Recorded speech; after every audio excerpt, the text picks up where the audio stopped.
The year is 1453, and this happened.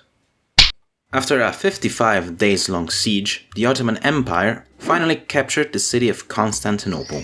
Obviously, when the news of the conquest reached Western Europe, many kingdoms were shocked and upset about it, but not actually enough to do something about it. Now you might be asking, Jörg, how exactly is a type of furniture conquering some random city relevant to the Spanish Empire? And to that I say, have some patience, we're getting there, just give me a second to explain stuff. With the conquest of the city, the Ottoman Empire basically controlled over all trade routes to India and its spice trades, which was, bad news for everyone.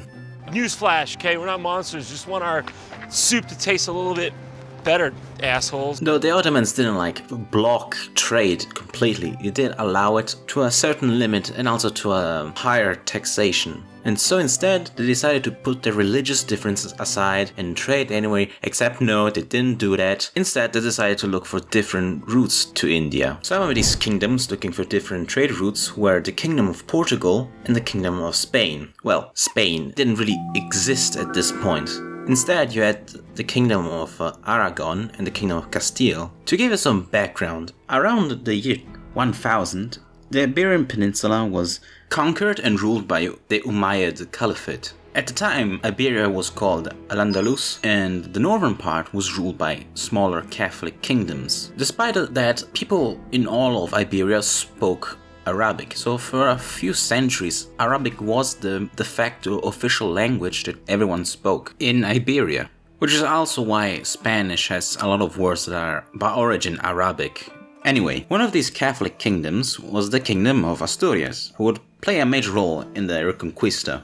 It was essentially a crusade, but the only difference is that it actually succeeded and actually lasted more than 2 seconds, unlike the actual, crusades. Some centuries later, Iberia, around 1400, basically looked like this. The peninsula was divided into 4 major states. You had the Kingdom of Portugal, the Kingdom of Aragon, and the Kingdom of Castile, and the Emirate of Granada.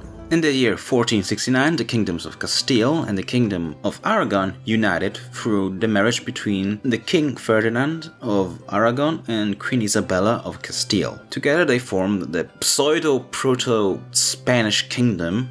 Now, with the double amount of meat puppets, they managed to take over and conquer the Emirate of Granada. But there were still 2 problems. 1, you still have the whole problem with the Ottoman. And 2, because of the whole Reconquista, Spain was basically kind of broke. And to be honest, Spain going bankrupt is going to become a reoccurring theme. So I want you to take note on that. Meanwhile, Spain's neighbor, Portugal, was busy making a new ship called a caravel, which unlike most ships, this one had triangular sails. Though the boat itself isn't very sturdy, it was definitely more flexible and much faster.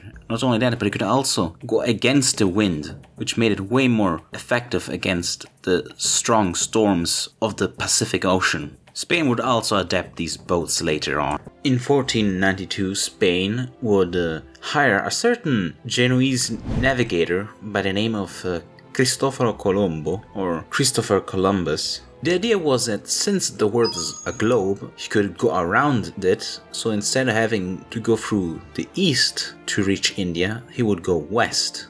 And like that, he reached the East Indies and even found Indians. So Columbus went back to Spain and said, I totally found India. Obviously, another question is, which one of the 2 kingdoms gets to use this new trade route? And so in 1494, Portugal and Spain, together with the Pope, partook in the Treaty of Tordesillas, which was basically like a dad sawing a toy in half to make the kids stop fighting each other over it. Okay, listen up you little shits. Spain, you get the western part. And you, Portugal, you get the eastern part. Now you 2 can stop fighting each other over it and stop bothering me. And then in 1501, an Italian navigator hired by Spain by the name of Amerigo Vespucci reached the New World and confirmed to everyone that Columbus did in fact not reach India, but reach a completely different continent. Yeah, so I got some bad news. That's not India. What the actual fuck did you just say to me right now? Get out of my sight. Get out of my sight.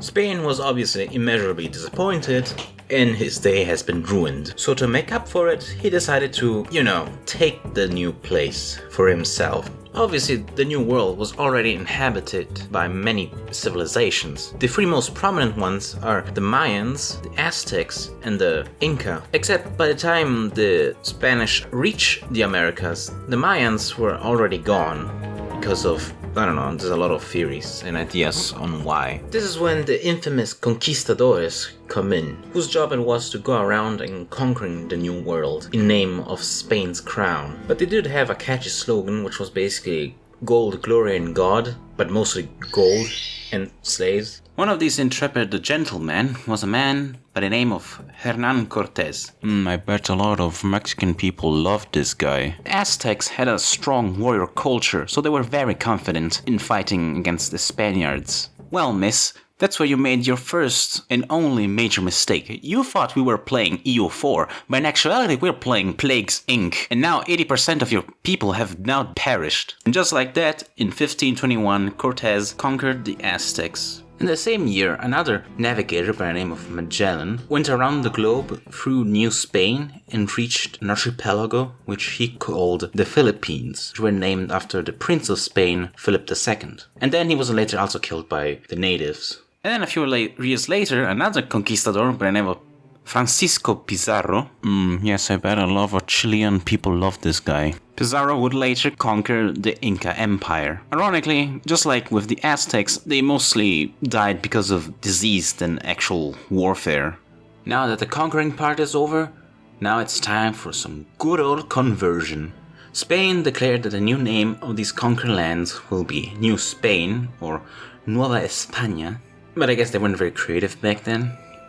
They would even find a mountain full of silver, which made them super rich, filthy rich. At this point, Spain wasn't some kingdom anymore. Now it was a full-on global empire. But this status of power wouldn't last forever. Future conflicts in Europe and within its own colonies would bring Spain to its collapse.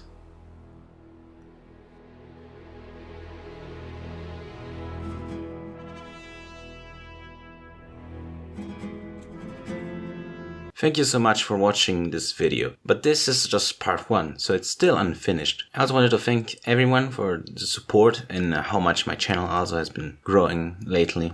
I will also be announcing a proper schedule sometime in the future, to make it more easy for me to post stuff, to get a proper schedule that isn't confusing. Again, I want to say thank you and see you next time.